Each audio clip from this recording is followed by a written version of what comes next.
a varios amigos y a una amiga que le van a entrar a la mesa de diálogo, y nuevamente quiero decir que asumo la responsabilidad y sus críticas por el título del programa.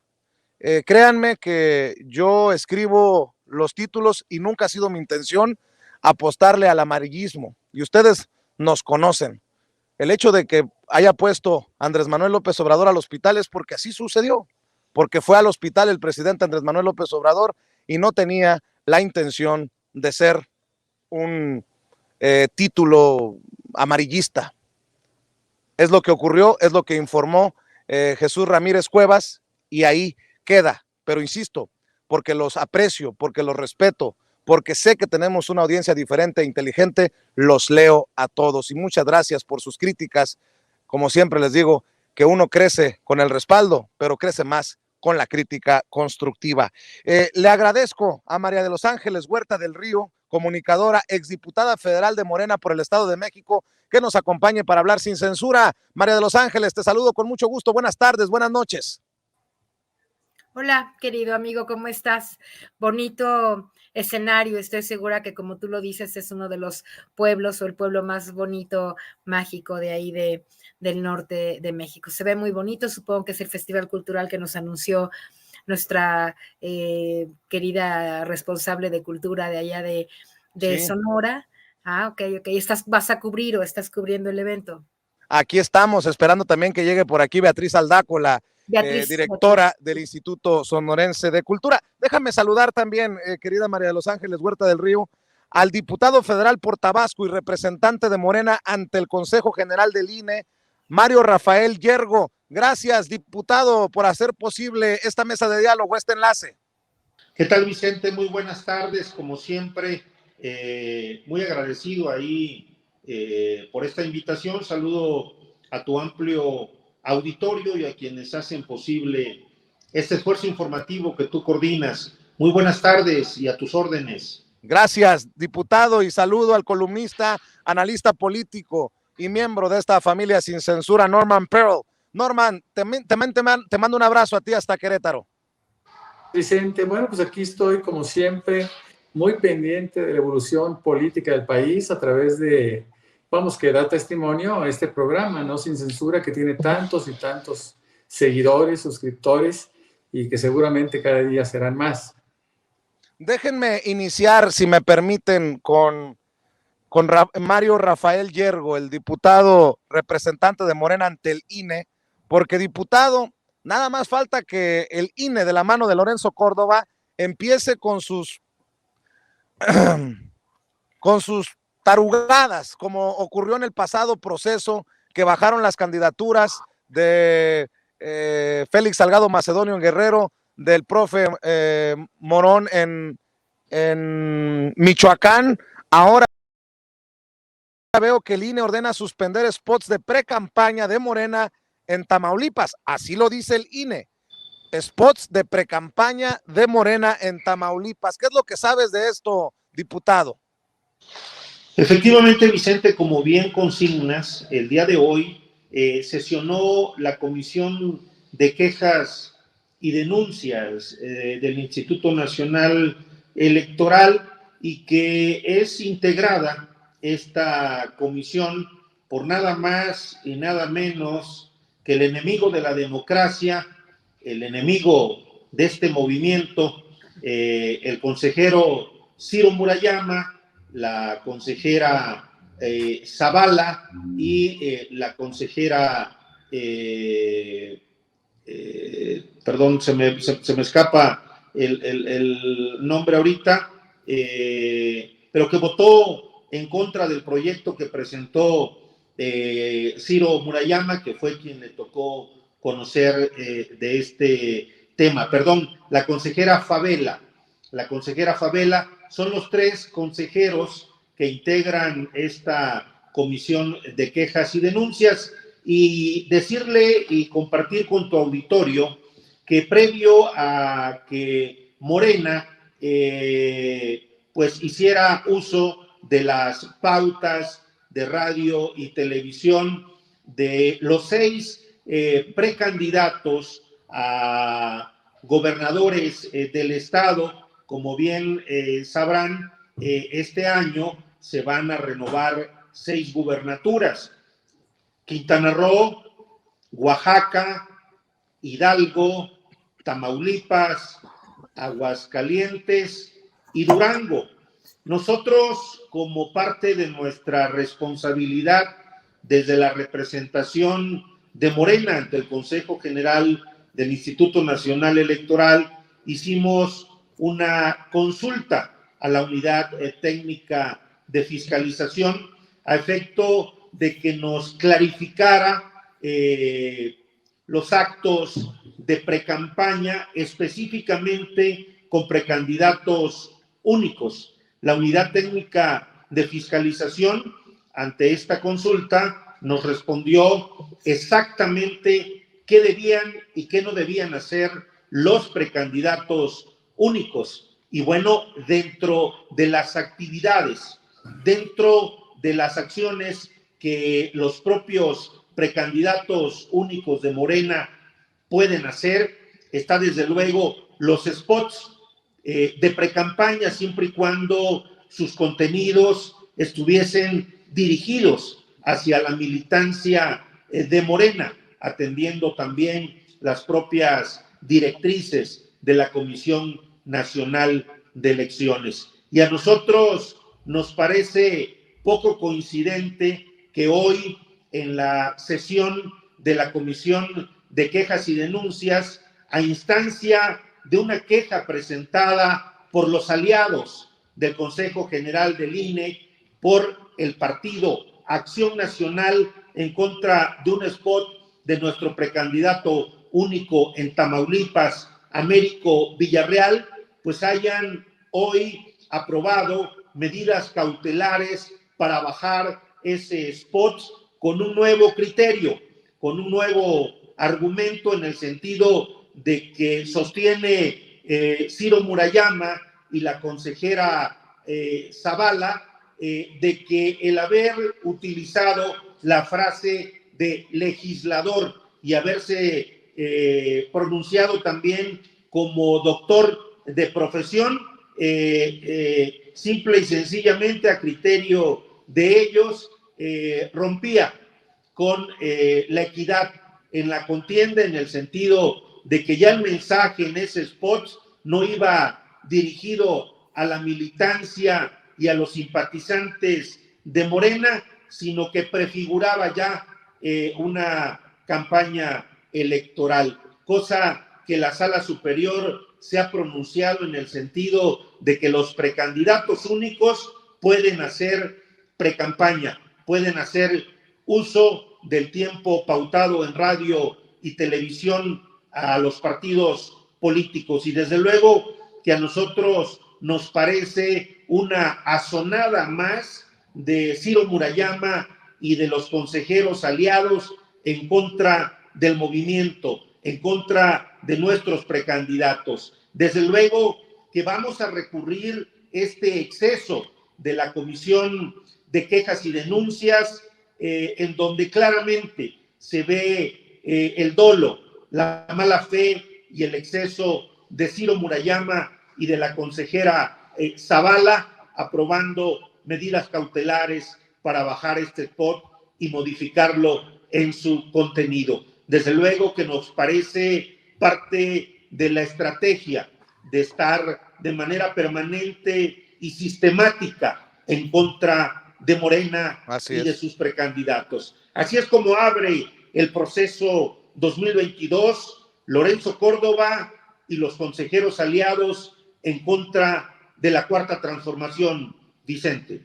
Lo dices bien, diputado, y María de los Ángeles Huerta del Río, también lo dice bien Eurípides Flores, quien es representante suplente de Morena ante el INE. Ya empezaron, pues sí, ya empezaron, así que abrochémonos los cinturones porque se viene otro proceso electoral en 6 estados que puede resultar turbulento con este INE como ya lo hemos analizado en muchas ocasiones, María de los Ángeles. Gravísimo, gravísimo lo que está pasando, y yo quisiera plantear un antecedente. El nivel de impunidad y de arbitrariedades que el INE comete, no solamente con este spot, sino desde hace 3 años y de manera sistemática, cancelándole incluso a algunos candidatos el derecho a hacerlo por razones de, según ellos, de promoción mal hecha, etcétera, es por la atribución que el INE tiene en una de las reformas a la ley electoral. Se le dio al INE en la década pasada la atribución de poder definir todo lo que a medios de comunicación competa. Es otro de los superpoderes que le da a ese instituto, disque autónomo, pero que no es autónomo, esta capacidad de poder censurar, callar la boca y decidir quiénes, cómo y cuándo pueden hacer las campañas. Yo creo, y qué bueno que está aquí presente, lo saludo con respeto al diputado, para que una de las cosas que se tienen que revisar en esta reforma política y electoral es que el INE no debería de seguir teniendo la atribución de estar definiendo y decidiendo por sí solo y con ese nivel de discrecionalidad qué es lo que a él o a ellos les parece que puede o no transmitirse. Por otro lado, por ejemplo, cito que en la mañanera del día de antier, viéndola yo en el canal 11, se cortó súbitamente la mañanera para entrar con un anuncio del PAN, que por supuesto el INE es el que los aprueba, hablando, diciendo, en el supermercado de Morena puedes comprar todo lo más caro, el chile de 60 pesos el kilo, el tomate, no sé qué. Ese anuncio, que me parece bastante poderoso para quienes no tienen mucho acercamiento con la vida pública o política, porque estaba diciendo que gracias a Morena, o que más bien por culpa de Morena, los precios están altos tal, interrumpiendo una mañanera en el Canal 11. ¿Cómo es que un partido político puede meter un spot a las 9 de la mañana que toda la gente, 8 de la mañana, que toda la gente está viendo, mucha gente está viendo la mañanera por el canal 11 o 14, y meter un spot así de fuerte y de potente contra el partido de Morena? ¿Por qué? ¿Quién da esa autorización? ¿Por qué no Morena puede meter sus propios spots? Nunca he visto un spot de Morena a esa hora en la mañanera, cortando la propia mañanera, y sí he visto muchos del PRI y del PAN. ¿Quién define que eso pase? Pues claro que lo define el INE. Y como el monitoreo se hace al interior del INE, tampoco hay nadie que nos avise, solamente porque algunos estamos viendo, yo estoy monitoreando los medios por todos lados, porque es parte de mi trabajo y del trabajo que me gusta hacer, puedo saber este tipo de cosas que están ocurriendo en los medios abiertos, pero todos los días, a todas horas, dada la discrecionalidad del INE en el manejo de los contenidos, de la publicidad de los partidos, hacen lo que se les da la gana, ponen los spots y los manejan a cómo se les da la gana. ¿Quién controla? Hay un Estado que no puede seguir permitiendo que haya un Instituto Nacional Electoral que, a nombre de una autonomía que en realidad no tiene porque es un árbitro vendido, a nombre de esa autonomía esté discrecionalmente tomando decisiones que tanto afectan a esta república. Yo creo que todo esto es una prueba más, así como fue lo de Salgado, así como fue el impedimento para que Salgado más o menos sea fuera el candidato, igual que el tema de Michoacán, etcétera. Esto es una prueba más de que el Instituto Electoral de este país no es autónomo, funciona en acuerdo a los intereses de la oposición, y no hemos tenido capacidad como Estado ni como poderes, el ejecutivo o el legislativo, para acotar, quitar, mejor diré yo, ese poder y esa autonomía a ese instituto electoral. Mientras eso no pase, la guerra viene, estamos en sus manos, y si el tribunal, igual que en manos del tribunal, y si ellos decían, como fue en mi caso, una elección fraudulenta que quedó en manos del INE y del tribunal y que no se pudo hacer nada, y así será, lo anuncio y lo digo desde ahora, si seguimos sin hacer nada para modificar y transformar de manera radical al Instituto Nacional Electoral. Eso es lo que yo digo y opino, Vicente. Pues qué fuerte lo que dice María de los Ángeles Huerta del Río, querido Norman Pearl. ¿Cómo ves? ¿Se viene tan dura la batalla como ya la vivimos en las pasadas elecciones? Sí, por supuesto. Yo coincido en la discrecionalidad para la interpretación de todas de todos los procesos. El INE está manejando siempre de una manera arbitraria las decisiones que favorezcan poco a Morena, ¿no? Entendemos que el Instituto Nacional Electoral, el INE, está conformado por la mayoría de sus consejeros por gente que tiene un origen prianista, ¿no? Eso es una cosa que todos lo sabemos. Me llamó la atención que en la pasada votación que se hizo quedara en un 6-5 ridículo, porque realmente un par de consejeros ya habían decidido votar a favor del planteamiento de Lorenzo Córdoba. Es decir, están jugando con la democracia y están jugando con su propia democracia en las decisiones que toman. Esta subjetividad es muy peligrosa y yo creo, y lo digo con toda honestidad, Vicente, ya en otra ocasión lo comenté, me parece que la reforma electoral es urgente y dentro de esa reforma electoral la parte fundamental es la remoción de consejeros que han terminado por declararse totalmente parciales en favor de un grupo político, una ideología o unos patrocinadores que muy probablemente les hacen bien, ¿no? Yo no creo, por supuesto, no creo que esto pueda cambiarse si las cosas siguen como están. La reforma electoral, lo recuerdo muy bien, aquel borrador que por ahí filtró o se le filtró al senador Ricardo Monreal, sugería, entre otras cosas, la remoción de los consejeros, manteniéndoles, pues, para evitar, tú sabes, conflictos de carácter laboral, manteniéndoles sus sueldos y sus remuneraciones altísimas que han sido autorizadas por ellos mismos. Esa autonomía es peligrosa. Yo estoy de acuerdo en que se deba una autonomía dentro de estos órganos electorales, pero no en manos de estos malhechores, ¿no? No me queda ninguna duda que su participación ha sido muy dañina para el pueblo de México, para la democracia, y que no están en capacidad de ser árbitros, como todos supondríamos. Me acuerdo perfectamente bien el nacimiento del anterior Instituto Electoral. Se suponía que todos serían candidatos ciudadanos, no los consejeros, consejeros ciudadanos. Y entre ellos estaba Santiago Krill, que de ciudadano tenía poco, ¿no? Y la evolución y la vida política de Santiago Krill la conocemos. Es decir, desde ahí él partía en un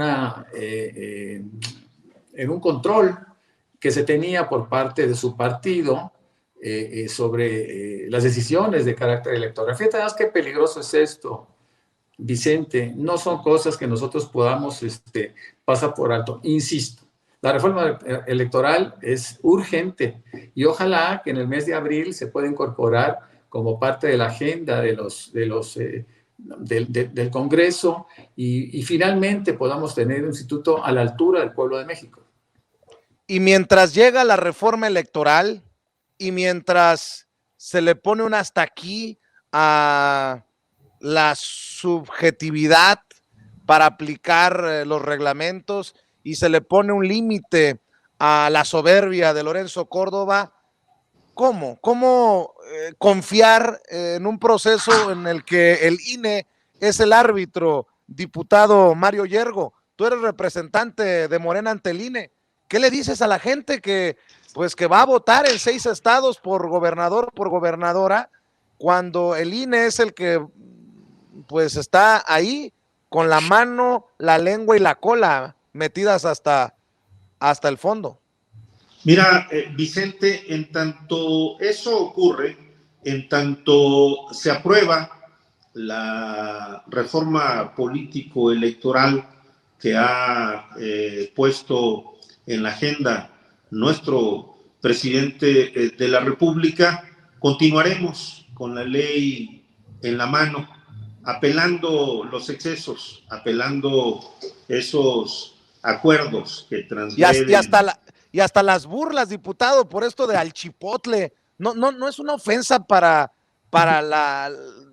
el mexicano, la mexicana de a pie, que pongan a responder a una caricatura en algo tan serio.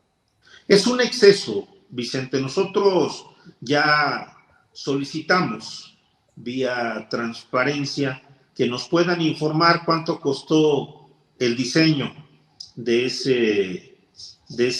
esa burla llamada Chipotle. Pero quiero, Vicente, aprovechar esta pregunta para coincidir tanto con la diputada Huerta como el analista Norman, en el sentido de que, pues a raíz de la reforma político-electoral, para ser claros y precisos, esta reforma que en 2014 otorgó facultades megaconstitucionales al Instituto Nacional Electoral, producto del Acuerdo por México, aquel acuerdo que suscribieron el Partido Acción Nacional, el PRI y el PRD, pues evidentemente le otorgó al instituto esas facultades megaconstitucionales que hoy siguen estando al servicio de los intereses creados, de esos intereses que se resisten a entender y aceptar que este país ya cambió, a esos intereses que hoy se oponen a este gran movimiento, que hoy se oponen a esta cuarta transformación que ha puesto sobre la mesa nuestro presidente de la República, el licenciado Andrés Manuel López Obrador, que se niegan a renunciar a sus privilegios, que se niegan a renunciar y a salirse de esa zona de confort. Pero decirte, Vicente, decirle al auditorio, a quienes nos ven y a quienes nos escuchan, que desde luego que este país va a transitar en esa reforma político-electoral que le ponga fin a estos excesos. Y desde luego que será una reforma de gran calado, que permita a los mexicanos un órgano electoral que le cueste menos al pueblo, un órgano electoral comprometido con la democracia, un órgano electoral que se apriete el cinturón y que renuncie a todos esos privilegios de los cuales tanto Lorenzo Córdoba como Ciro Murayama, como los 6 consejeros que votaron en contra del pueblo, que votaron por aplazar, por suspender este ejercicio de democracia participativa llamado consulta, llamado revocación de mandato, pues cancelar esos excesos. Le decimos a Lorenzo Córdoba, a Ciro Murayama, a la consejera Dania Rabel, a la consejera Zavala, al consejero Jaime Rivera y al consejero Ruiz, que pronto la decisión de un pueblo en esta reforma electoral que ha propuesto nuestro presidente de la República, se acabarán los excesos de este órgano electoral que está al servicio de los conservadores de este país, Vicente. Y ya que lo menciona precisamente el diputado María de los Ángeles Huerta del Río, pues que no se nos olvide que siguen amachados en el INE a disque hacer una consulta de revocación de mandato como se pueda con lo que se tiene, y eso no es lo que mandata la Constitución. Veo declaraciones en ese sentido de, bueno, pues ya validamos las firmas, vamos a ver qué se puede hacer con lo que hay, y si no hay más lana de aquí al 31 de enero, pues con lo que se tenga. Me sorprende incluso de consejeros que acaban de llegar al Instituto Nacional Electoral y que se supondrían más progresistas en sus visiones, María de los Ángeles. Sí, a mí me parece, la verdad que lo digo honestamente, muy lamentable el papel de todos los consejeros. Yo creo que no se ha salvado ninguno. ¿no? A pesar de que algunos de ellos, pues se supone que fueron electos en una lógica ya transformadora, no han actuado en consecuencia. Y te digo algo más, yo quisiera, escucho con gusto que el diputado esté diciendo que va a haber una reforma profunda, porque a mí me parece que hay que decir claramente que esa transformación no va a hacerlo por completo si no logramos primero hacer una reforma electoral y quitar a ese organismo, transformarlo de manera radical para parecernos a los esquemas. Por ejemplo, yo estoy haciendo, como te lo comenté ya alguna vez, análisis comparativos de cómo son las instituciones electorales en otras partes del mundo, en Europa particularmente, España, Alemania, Inglaterra, y en ningún lado, Gran Bretaña, en ningún lado hay algo que se parece al Instituto Nacional Electoral. De veras hay que quitarle todas esa forma que además representa un gasto tan oneroso para México. Pero en materia de quiénes lo auditan y quiénes lo vigilan, porque fíjate ahora el drama, ¿no? ¿Quién va a la hora de la consulta? Estamos en enero, casi febrero.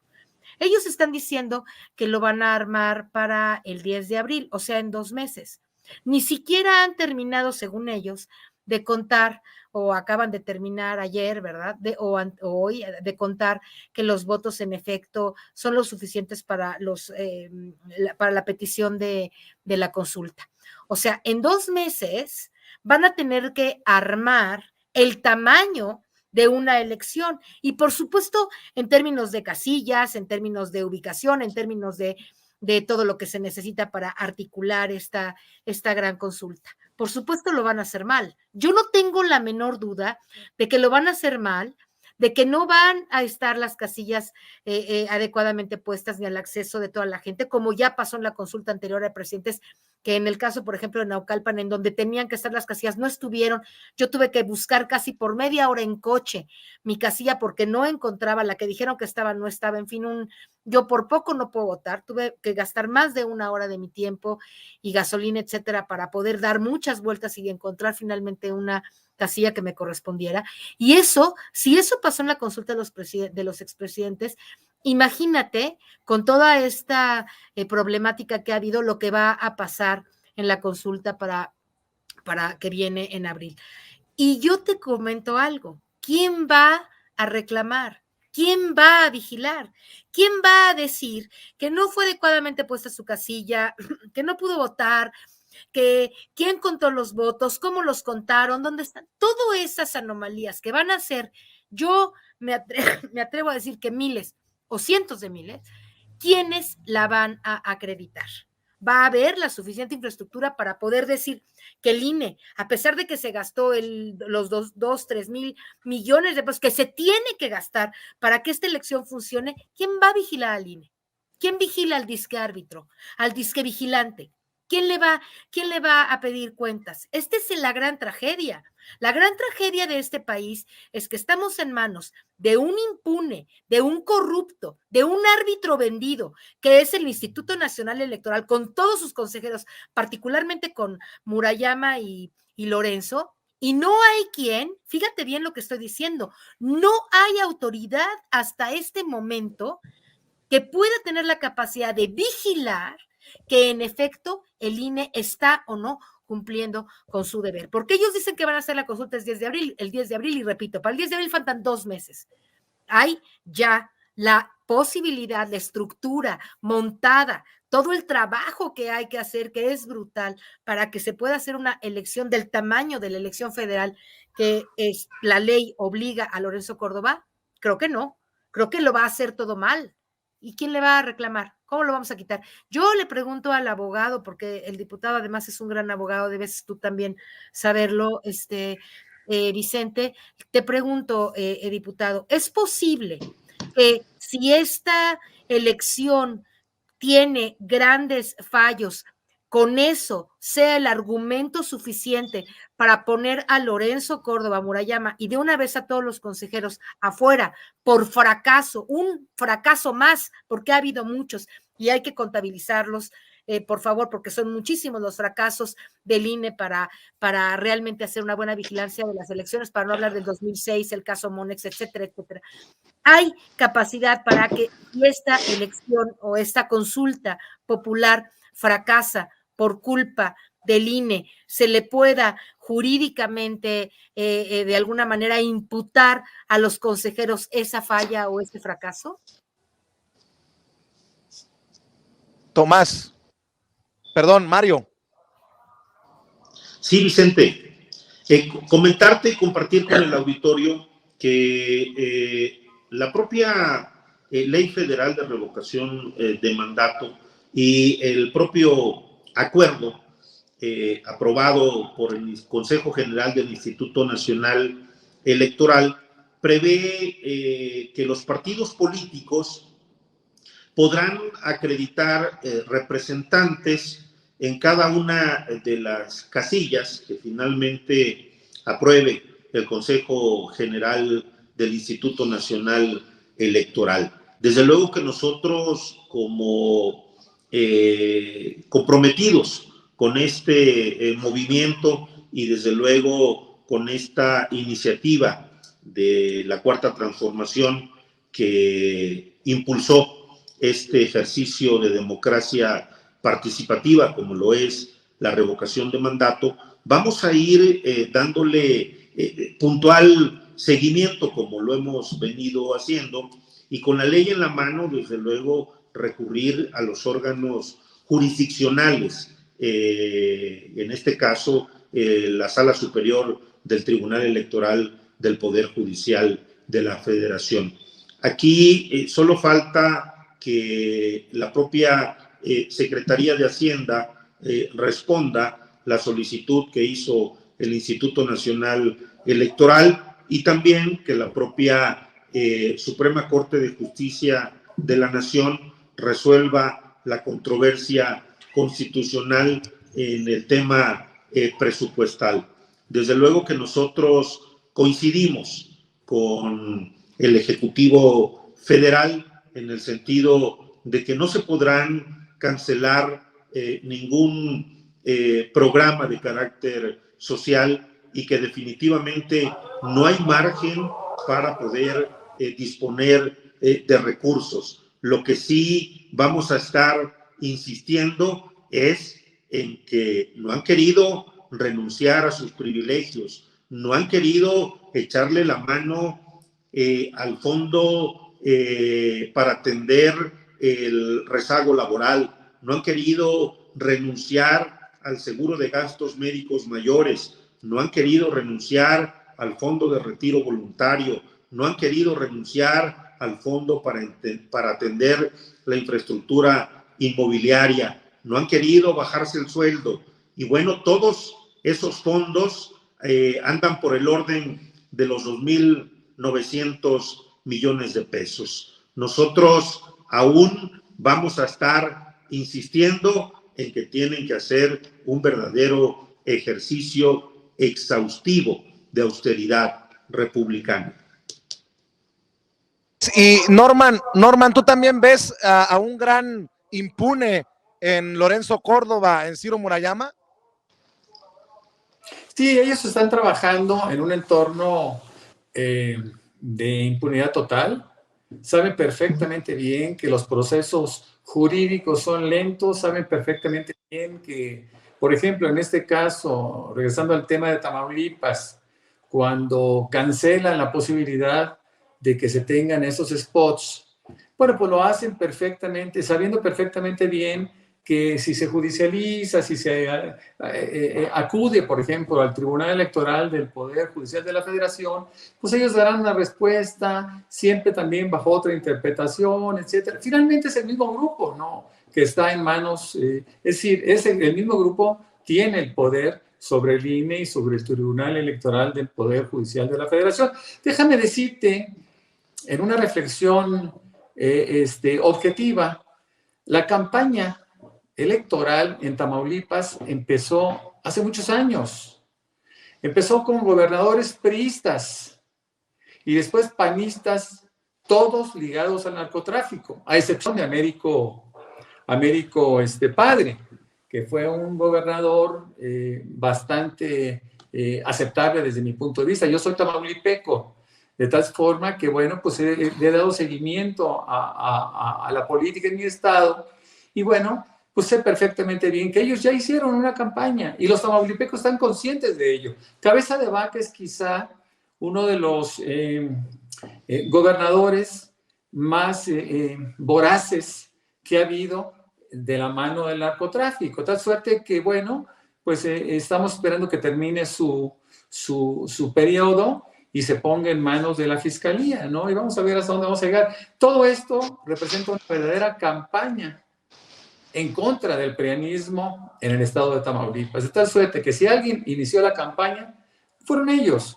Y Américo, que es un buen hombre, que es un hombre decente, que es un hombre inteligente, pues seguramente seguirá manteniendo esas expectativas que se tienen para la elección, en donde Morena está duplicando a su siguiente perseguidor. Eso no significa que estemos pasando por alto, que pasemos por alto lo que está sucediendo.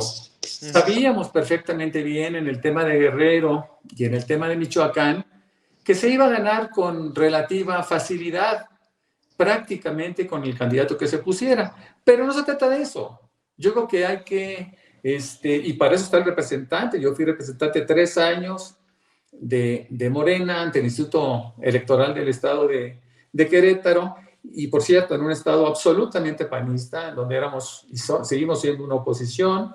Y bueno, pues entiendo perfectamente bien que ellos van a llegar hasta donde se los permitan. Insisto, reitero, lo he dicho en otras ocasiones, la única posibilidad de darle una credibilidad al Instituto Electoral y al Tribunal Electoral es a través de una remoción de sus consejeros y ministros.